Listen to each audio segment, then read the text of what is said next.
everyone, welcome back. So you're knee-deep in renewable energy research, huh? I see you're trying to figure out if we can really, truly ditch fossil fuels and power everything on, like, sunshine and wind. The big question, right? Exactly. And you've got some fascinating sources to work with, too. We've got this corporate blog from MIT Group, some industry insights from Prysmian Group, even a PragerU video in the mix. Oh, and a FinShots analysis, just to round things out. Sounds like you've got a good spread. Yeah. Always important to get those different perspectives. Couldn't agree more. So, ready to dive in? Absolutely. Let's do it. All right. Let's kick things off with some good news. Yeah. Well, Almost everyone in this pile of research seems to agree on one thing. Replacing fossil fuels with renewables. Totally doable. that's that word again. Eventually. Eventually. Though Met Group seems pretty confident. They're saying we can get there in about 30 years. 30 years. Ambitious. But get this. Prysmian Group jumps in and says, hold on a sec. The real hurdle isn't the tech. It's politics. Interesting. Right. And they point to Denmark. They're aiming to be totally fossil fuel free by 2050. Wow. Yeah. And they're actually well on their way, which is super interesting. Yeah, and Denmark's not alone. I mean, Prysmian cites this study from IRENA showing that the renewable energy job market is exploding. Yeah. Like tons of investments, real momentum. Yeah, follow the money, right? Speaking of money, FinShots made a point that really resonated with me. Solar and wind power, they just keep getting cheaper. For sure. Way cheaper, like dramatically. They even pulled data from the International Energy Agency showing solar and wind installations are going through the roof. It's not just talk anymore. Things are actually happening. And yeah, you're probably seeing that in your own life, right? Like maybe your energy bill is a bit less scary thanks to some new solar panels, or you're spotting more electric cars around your neighborhood. But and there's always a but, isn't there? Yeah. There's some hard truths we have to talk about too. Yeah, that PragerU video definitely wasn't shying away from those, was it? I mean, that whole unobtainium bit, they were not mincing words about the limits of wind and solar. And they kind of have a point. I mean, both solar and wind power, they had these inherent efficiency limits. It's just basic physics, right? It's only so much energy we can squeeze out of sunlight and wind. And get this, we're actually getting pretty darn close to those limits. So those headlines about solar panels so efficient they'll power your entire city, maybe a tad optimistic. It's a tad. Look, it's not that innovation stalled or anything. It's more that those massive, like, game-changing leaps in efficiency. Probably not realistic. Which brings us to everyone's favorite renewable energy darling. Batteries. Batteries, the magic solution. Right, they're supposed to be the answer to storing all that sunshine and wind.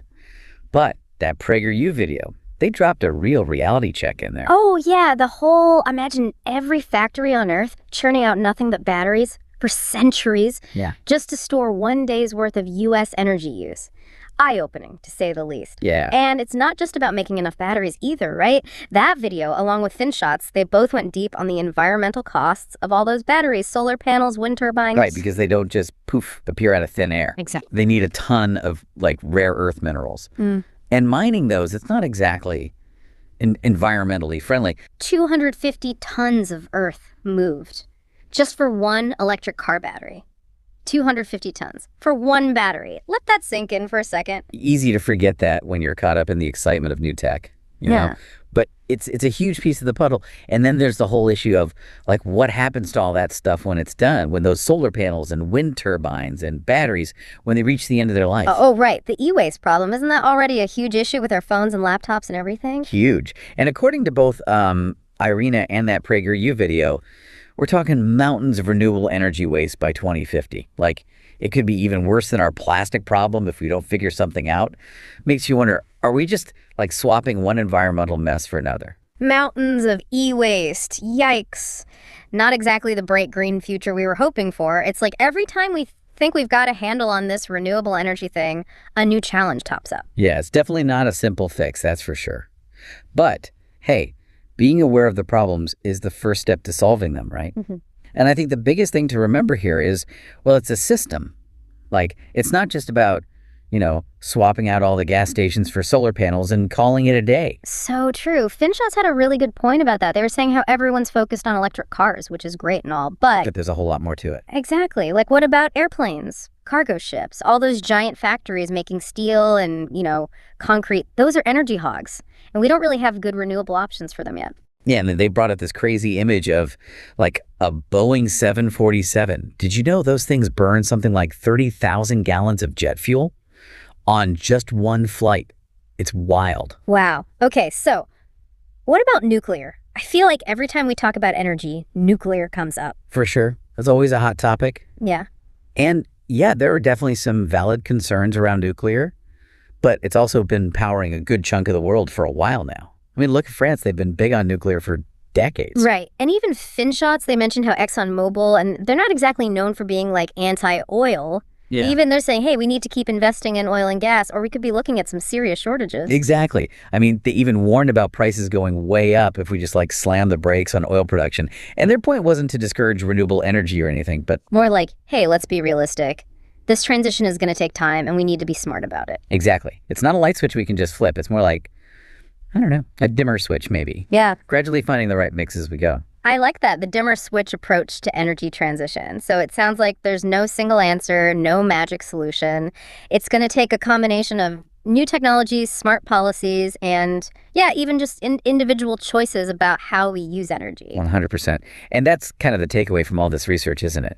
Met Group's 30-year timeline, Prismian's focus on political will, even the PragerU video with its colorful way of pointing out the challenges, they all paint a picture of, well, this really complex issue that requires a really complex solution. So it's not just about waiting for someone else to invent a miracle battery or, for governments to figure it all out. We all have a part to play in this.